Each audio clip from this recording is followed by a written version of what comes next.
Alright, so we're back in the DIY space here. Basically what we have here is the current backup camera that is installed in my Focus ST.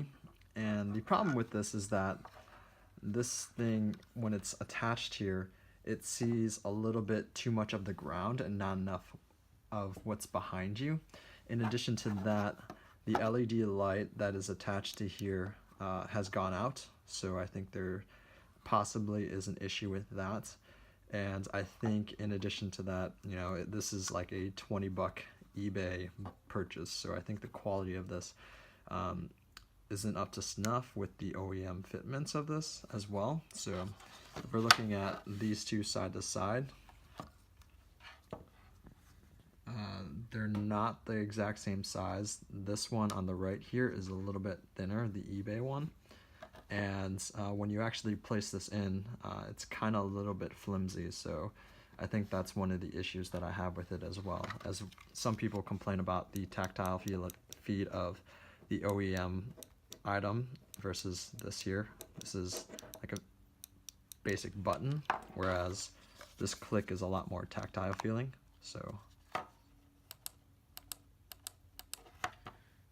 So what I have here is a $13 eBay backup camera. So what you have to do here is to basically drill a small hole, which it comes with a 20mm hole saw, and you need a drill for this job. And basically you drill the hole in the back there and then wire the camera up. So I'm gonna put this OEM I guess you call it a trunk lid opener or something like that, back into there so that this LED is continuously working. And in addition to that, I'm drilling a hole for this video camera so that you can also see a wider field of vision, so that you're not just looking down at the actual ground, which is good for parking, but not necessarily if you're trying to back up and there's a car backing up into you and you can't really see that far ahead of you. And I'll show a screenshot of what that actually looks like here. So let's get started. I've been supplied with this drill bit here, and I will show you where I'm about to make a mark. So right up here is the current backup camera. So taking a look at this here, that's a backup camera right now, and the fitment on here isn't the greatest, if you can't see that, but basically the gap, there's a little gap back here. So what I'm gonna end up doing is replacing this with the stock trunk lift gate, I guess the opener or the hatch or whatever. So this thing will be replaced with the OEM one, and I will drill, I'm not sure which side yet. I might go with the right side just because I know that the hole for where these wires are on the right side here. So I might go with just right underneath here, just a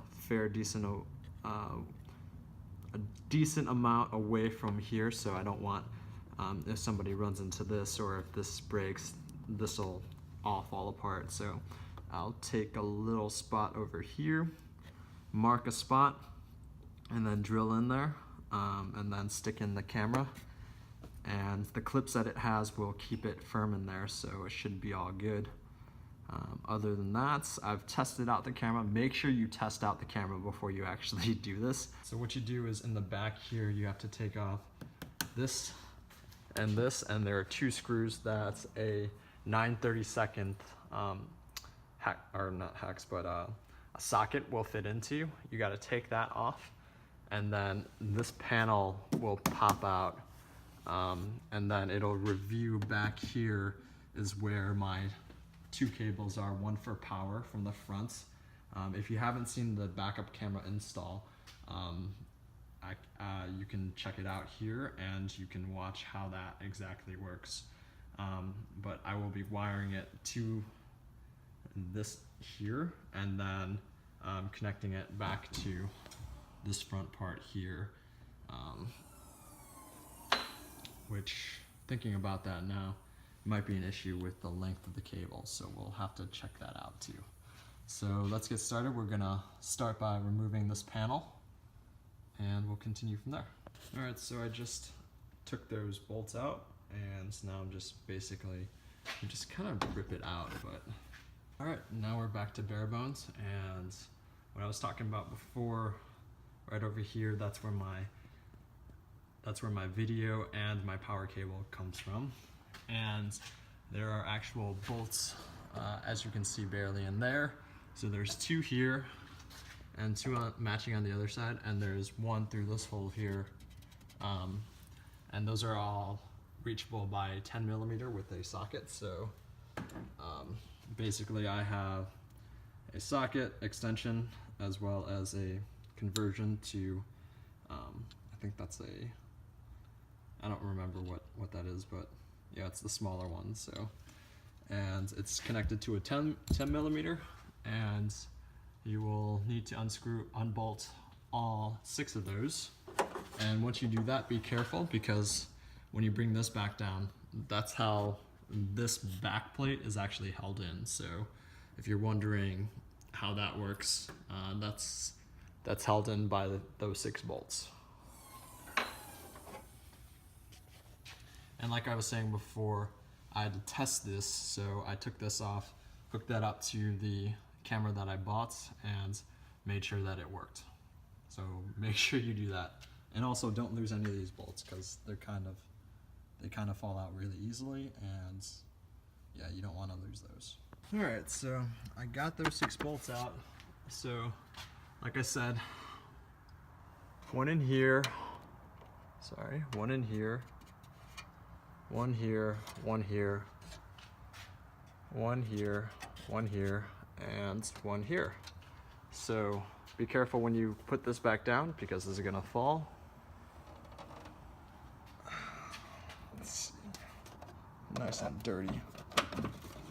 So these are held in by, so there you go, not much.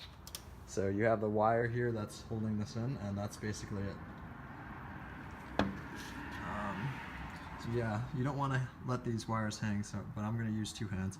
Basically what I'm going to do now is to unclip this here.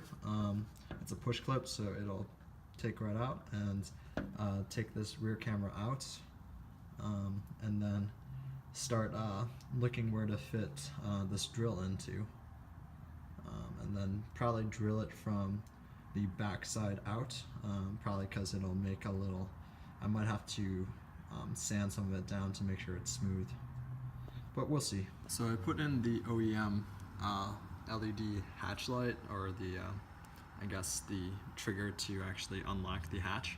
I put that back in, and you can already tell that it's obviously working. The other one, when it was plugged in, did not work, so there was obviously some issue with that.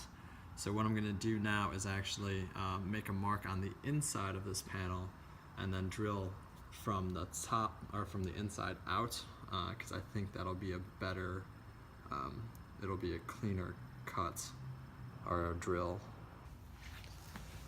I thought this would be a little bit easier, but obviously, you know, these things sort of take time, but it's a lot easier to do with 2 hands versus 1 hand. So.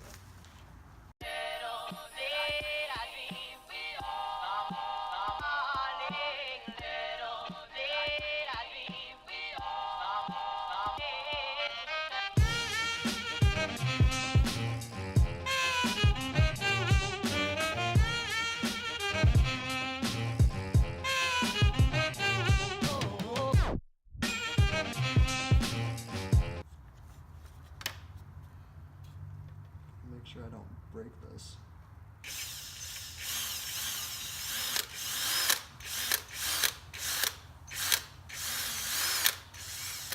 This is not straight.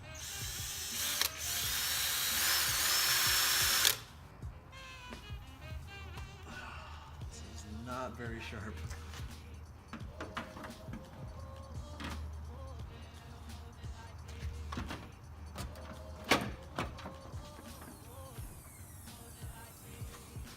Alright, so there's my mark. Let's see if I can get this.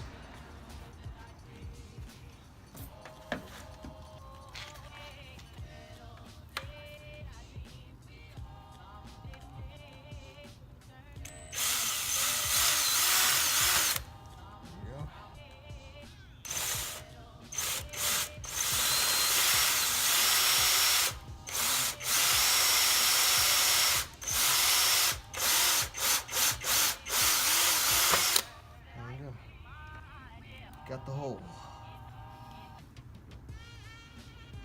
Need to back it up. Alright, it fell out. I think I had that the opposite way. It's a lot cleaner on the other side.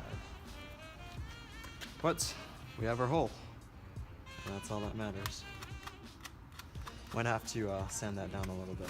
There was this metal clip on here, but it wouldn't fit through the hole. That's what she said. And I basically bent the shit out of it.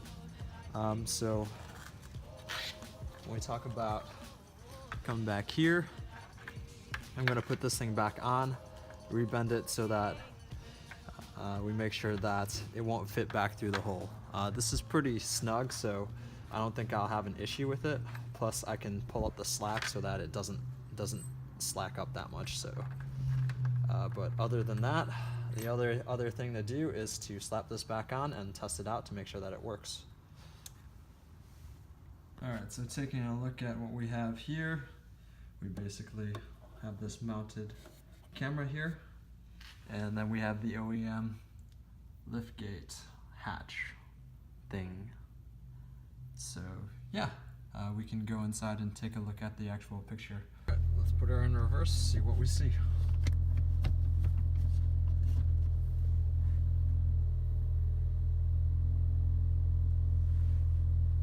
Is that like not any better at all?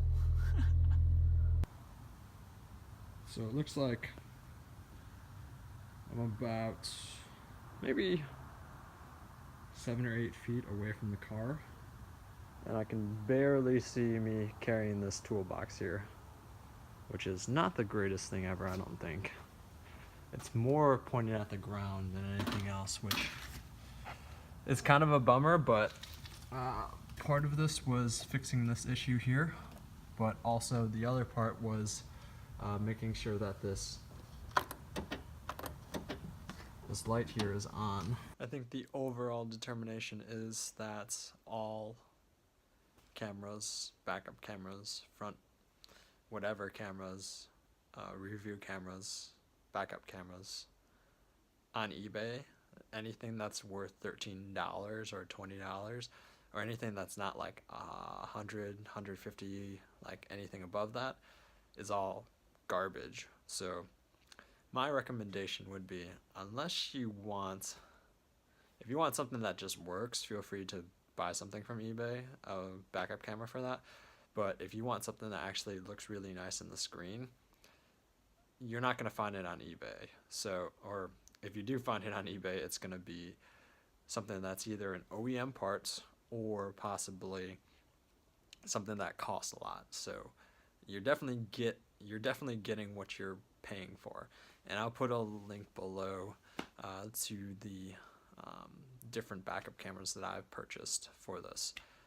So far it's 3, so a total of $60 around. So not too bad, but yeah, it works now, so we're all good. That's all she wrote for this video. If you have any questions, feel free to leave in the comments below. I know this was sort of